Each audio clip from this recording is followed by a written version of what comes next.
welcome to a new podcast program of Let's COSI. Today we have a special program. We are here in Bușteni, Romania, in a training financed by the European Commission about roadmap to NEETwork. NEETs is the topic about we are going to talk about. There are young people between age 16 and 29 who are not in education, employment, or training. So, to talk about this topic, the difficulties they are suffering in all around Europe and partner countries, we have two special guests. The first one is Vladyslava Kovbasa. She is originally from Ukraine, but actually living in Germany. Do you want to tell us something about you? Yeah, you pretty much told everything. Now I'm in Germany, learning German, and working in youth center in Germany as well. And I am at the same time in Ukrainian organization, working online. Difficult language, German, no? Yes, very difficult. And we also have Hamed Noroozi, originally from Iran, but currently living in Azerbaijan. Do you want to tell us something about you? Yeah, I already speak Azerbaijani native, so I think mine is a bit shorter. Easier for you. Yeah, well, thank you for the invitation. Okay, so let's start with the deep topic, with the questions. This is a question for both of you. So we want to know what is the current situation of NEETs in your country? My information will relate more to the part that Ukraine is in the state of war nowadays. This influences us a lot, adding to all the other reasons why people can become NEET. The incomes decreased, and of course, mental health of people is getting lower and lower. So more and more people more and more people feel that they have less motivation to search for the job, or they don't hope even to find the job. Do you think that there been like any changes over these last years? Like, is getting better or is getting worse because what you have said?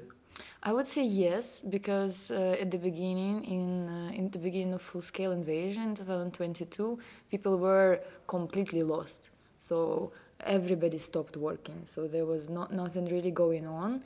But then later and later on, people understood that we have to live and we need to eat, we need economy, we need to continue. And things started to become more and more normal.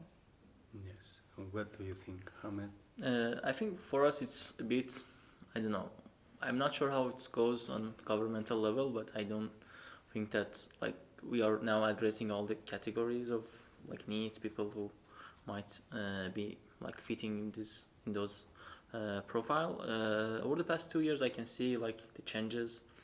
It's more of a like rescaling projects, upscaling for people who are like educated in a way that might not like be now like demanded in the market. There are IT courses, I don't know, like different fields that you can learn and start working, probably like helping them to find employment.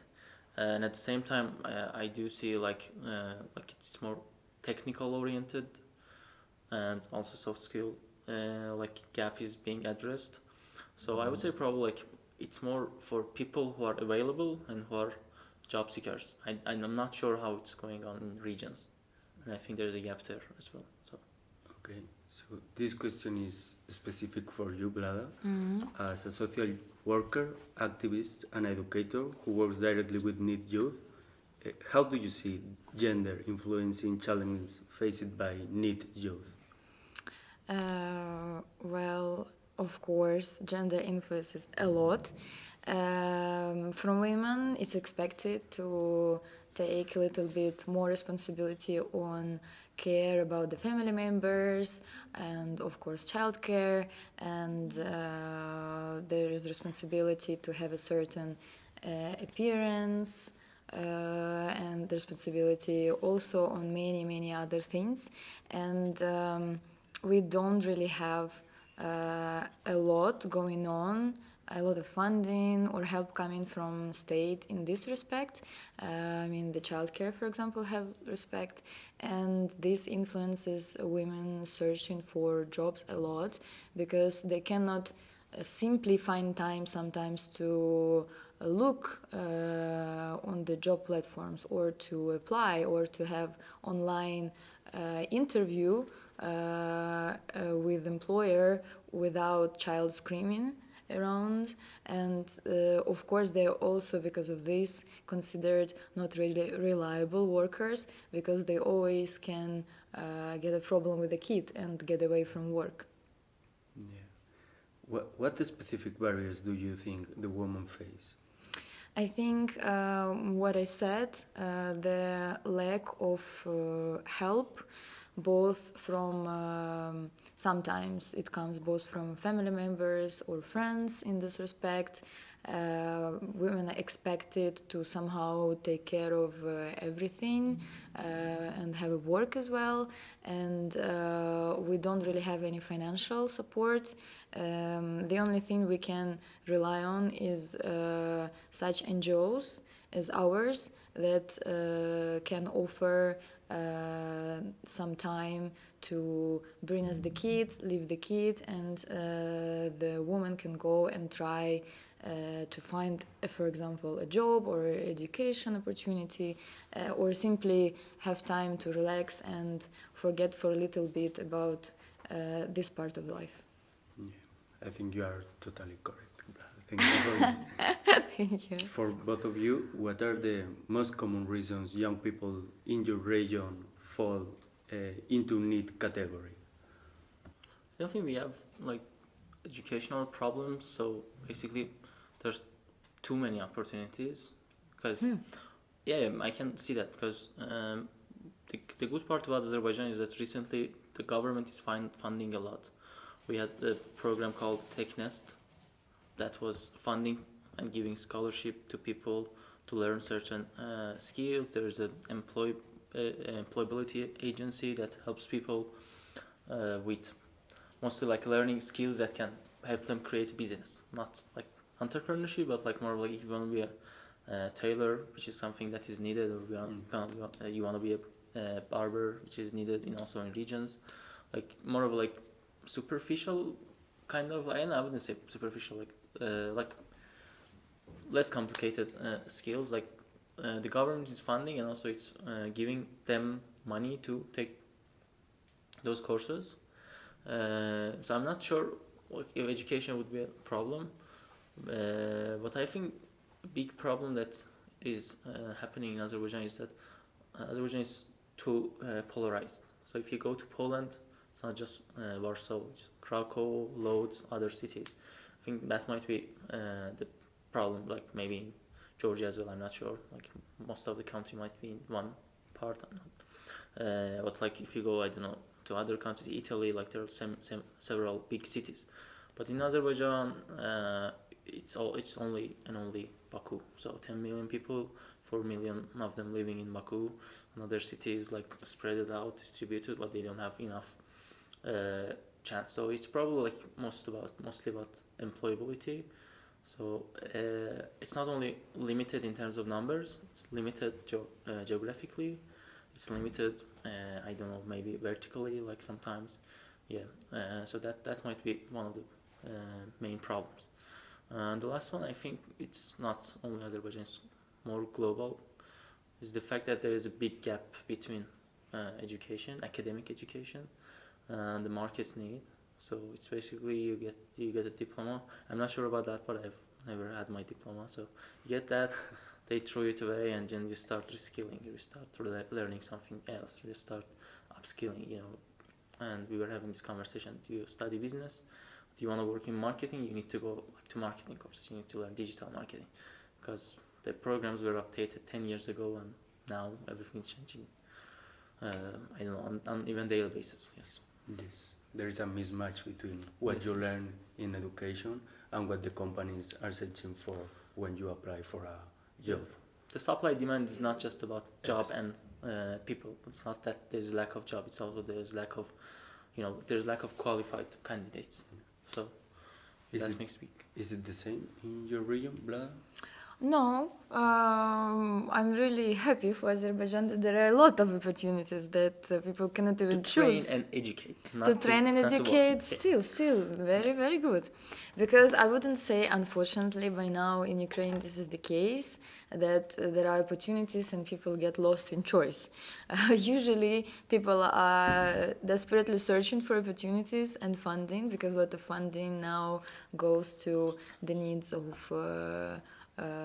results of war, and it's a little bit less now coming from Ukraine funding, but we're really thankful for European Union funding, and still for this you need to have a good search, you need to know about it, so the awareness campaigns are so much needed. Very little amount of people knows about it, and even after you find it, you have huge competitive challenge to go through, because somehow still a lot of people apply, even though not many people know about it. Somehow at the end we see that there are thousands of applications, and it's really, really hard to get this funding.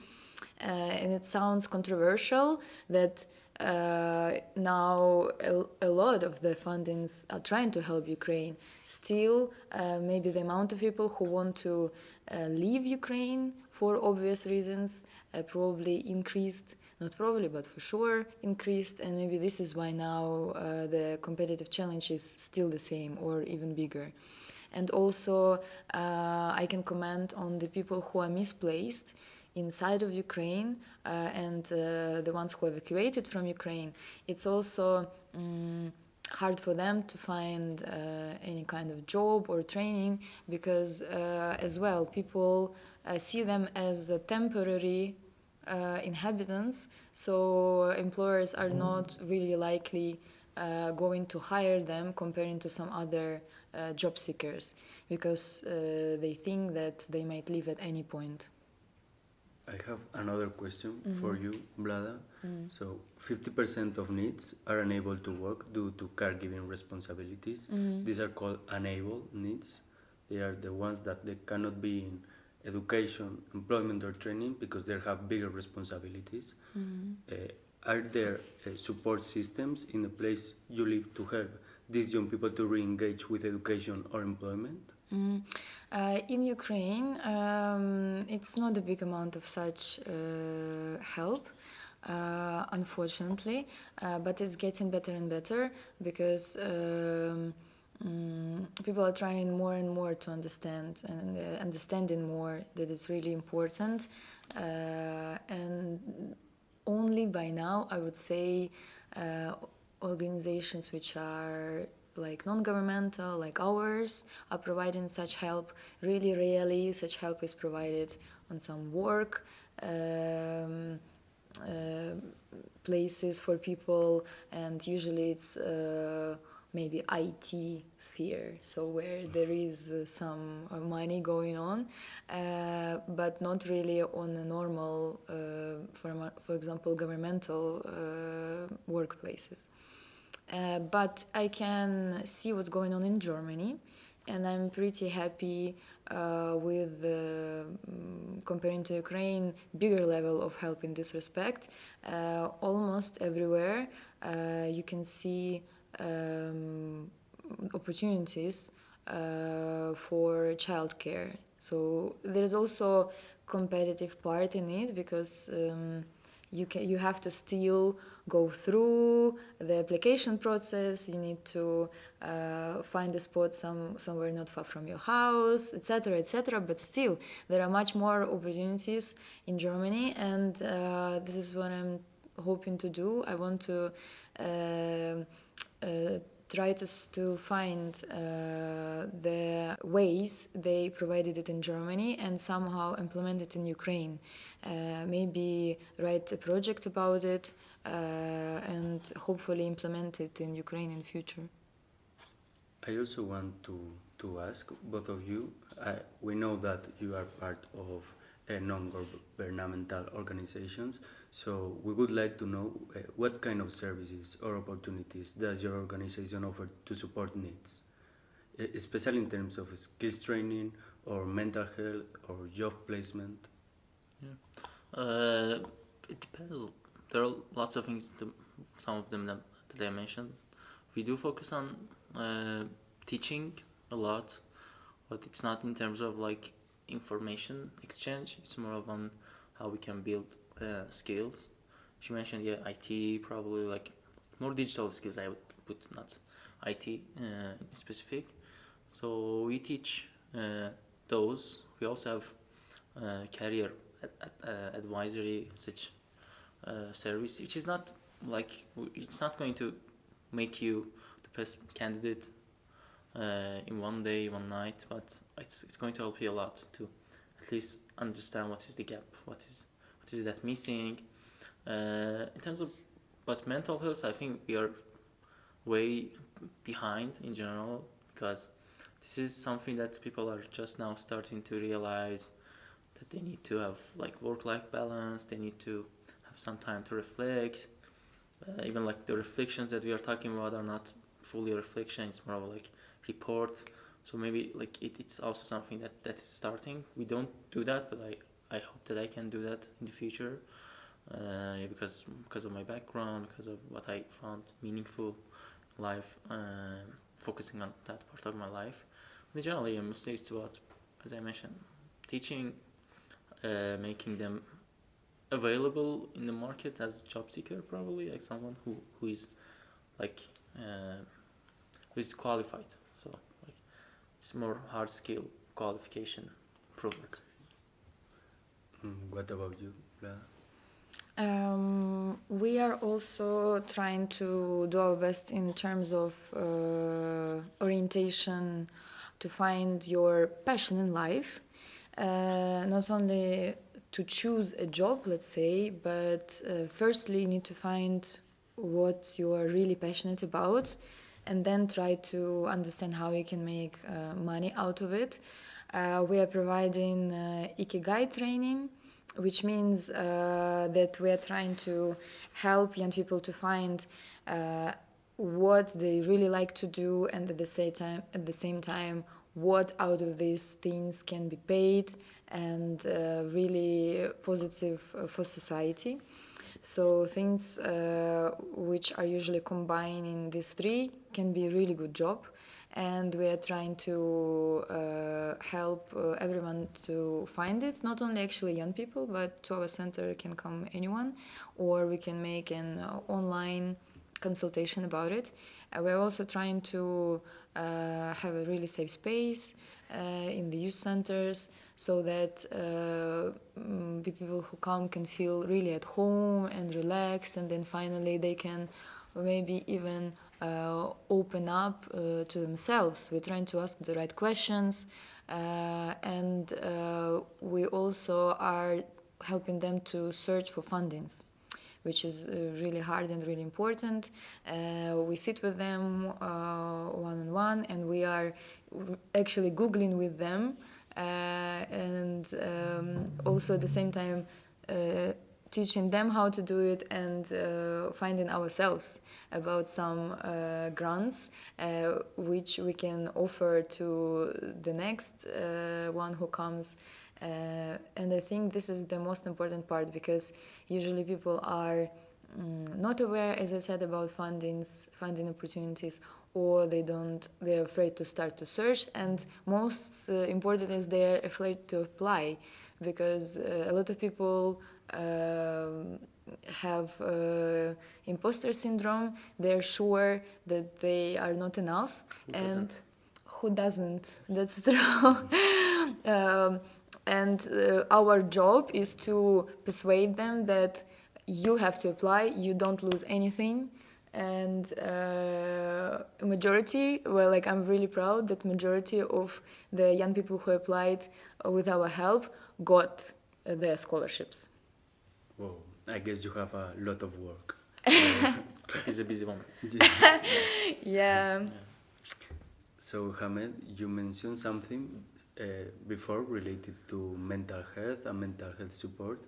if you would have like a NEET here next to you and you could say something to him or to her, something that you would really think that they would need to hear, what would you say?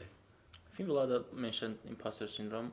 That's not only like I do know things and I do know things or I don't. Like it doesn't come from like what is my current status. It's usually come from a deeper place in you, like that you have insecurity, that you are unsure, that you are kind of sometimes anxious, stressed out about what's going to happen.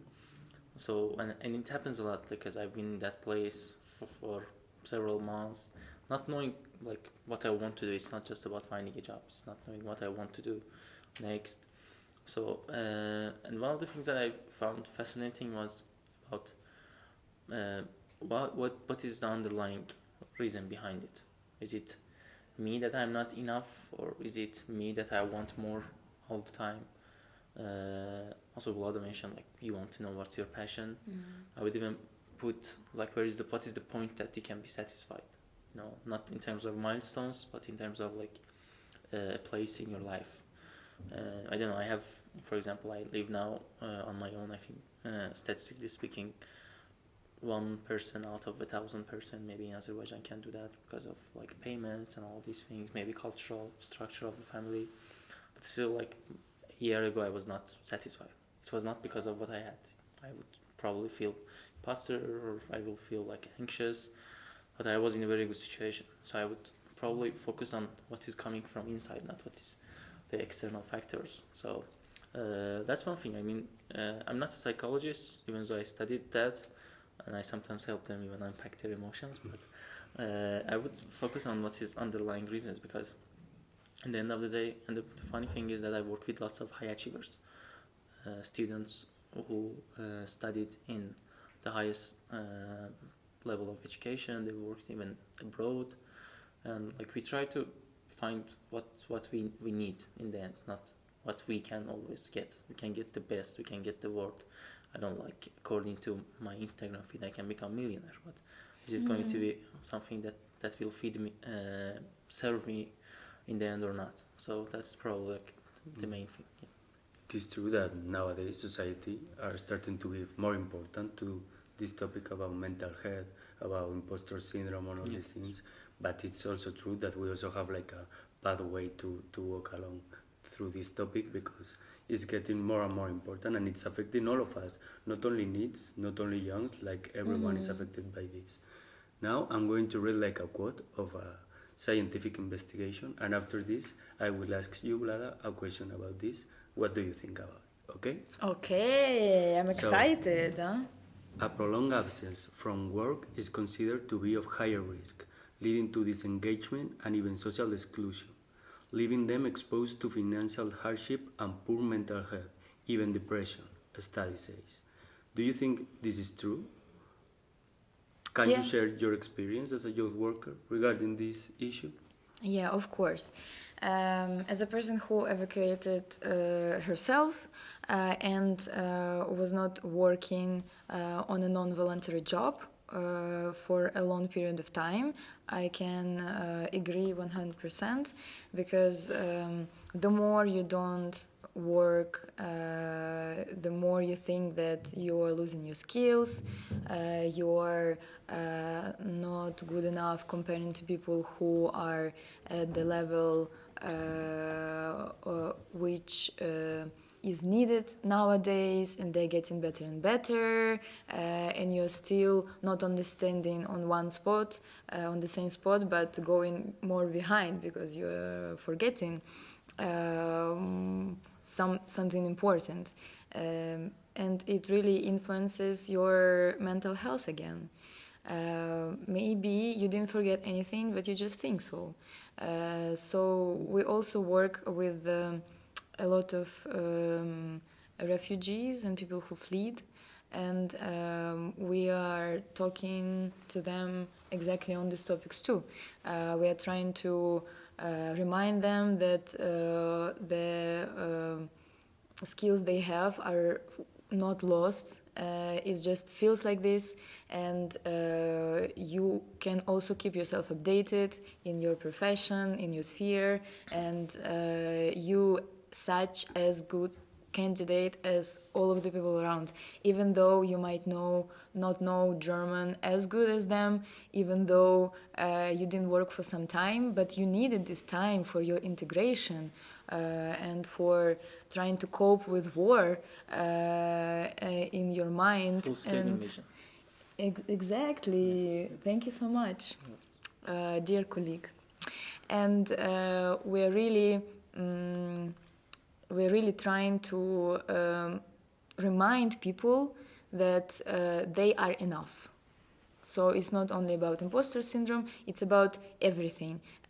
We feel like guests in the place where we evacuated to, and some people might like or not like us, but we still have to not forget that we are enough. I mean, even we can sometimes not be enough, but who cares? Seriously, No, we're always enough.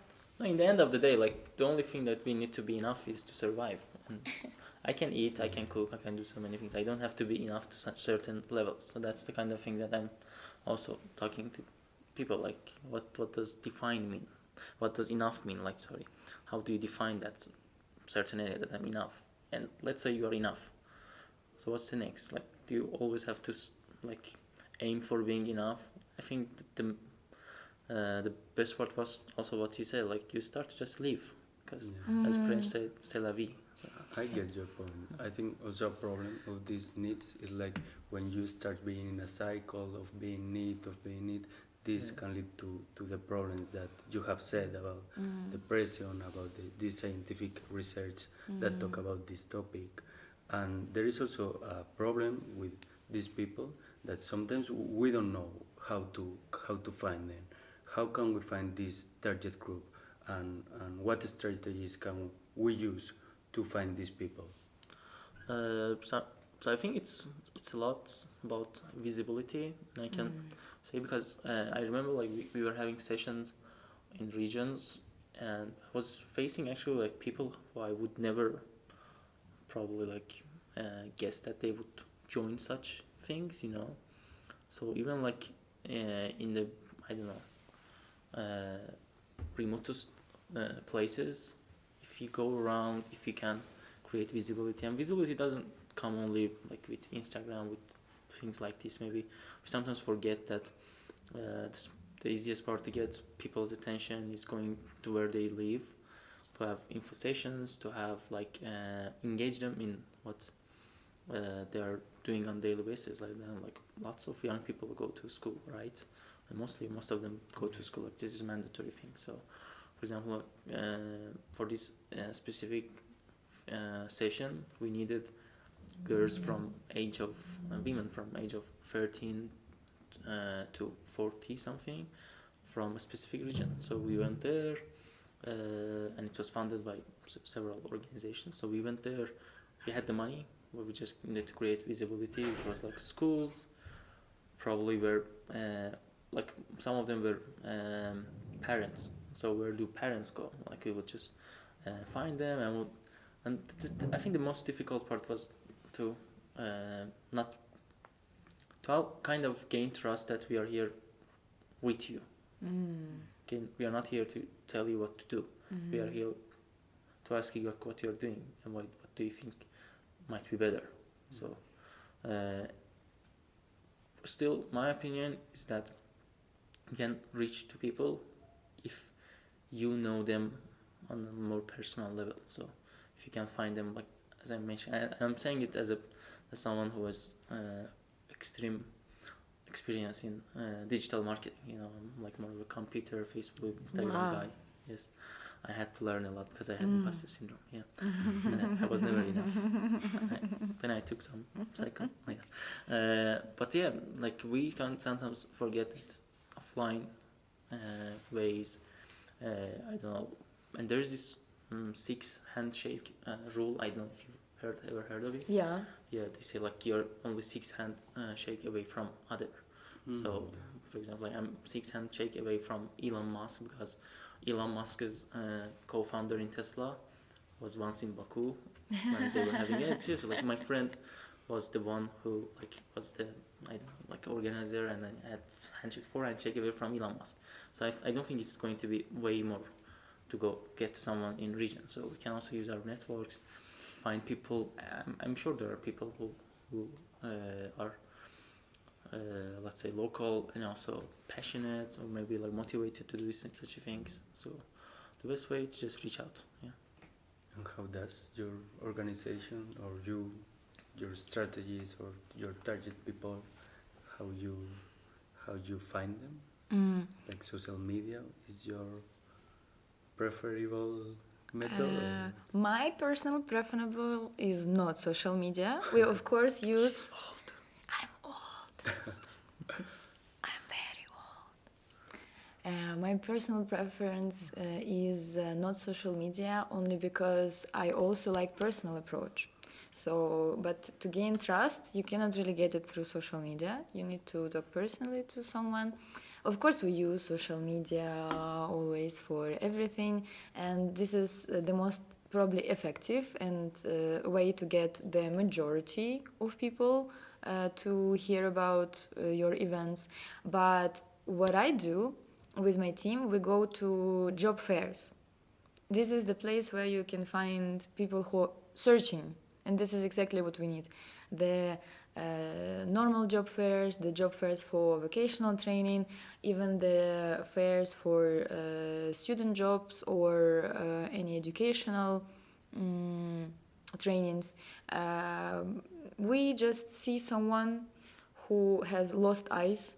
We come to this person and we ask them, what are you doing here? Maybe you need some help. And we are just asking if they are looking for some specific help or they already found what they're looking for. It's also nice to chat to them to find out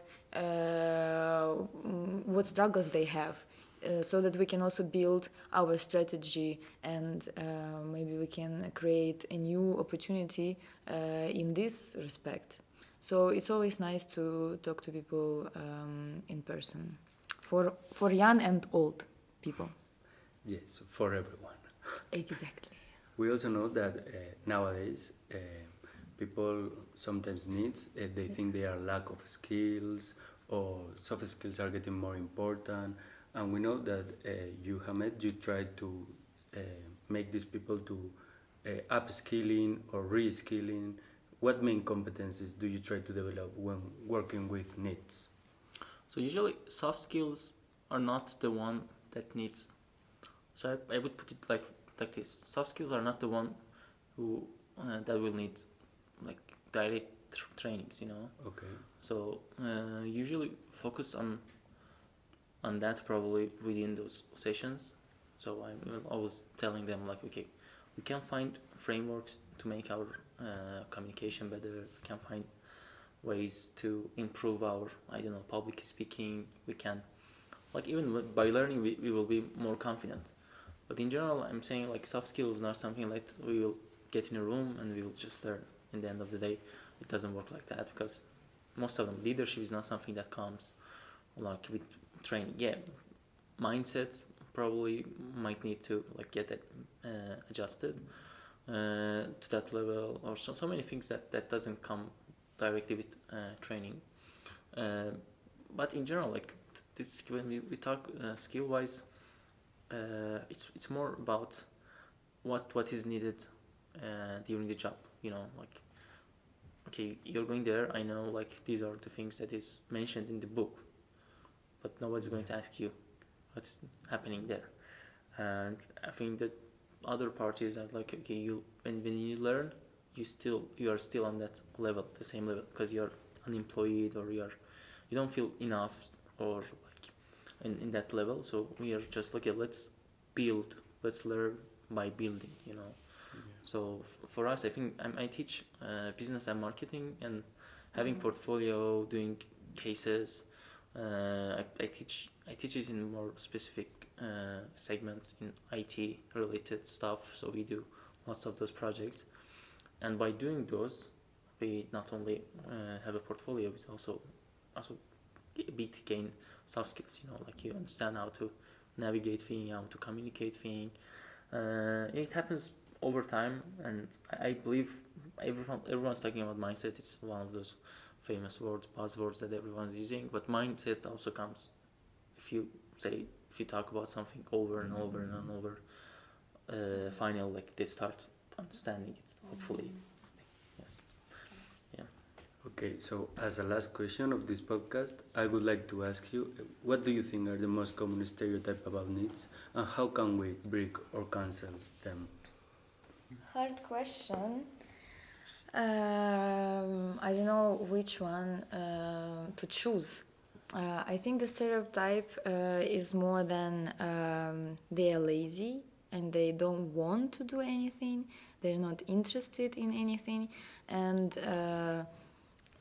this is what I also heard in my life when I was searching what I want to start doing. There is a lot of pressure, even from my own family members. So this is really discouraging.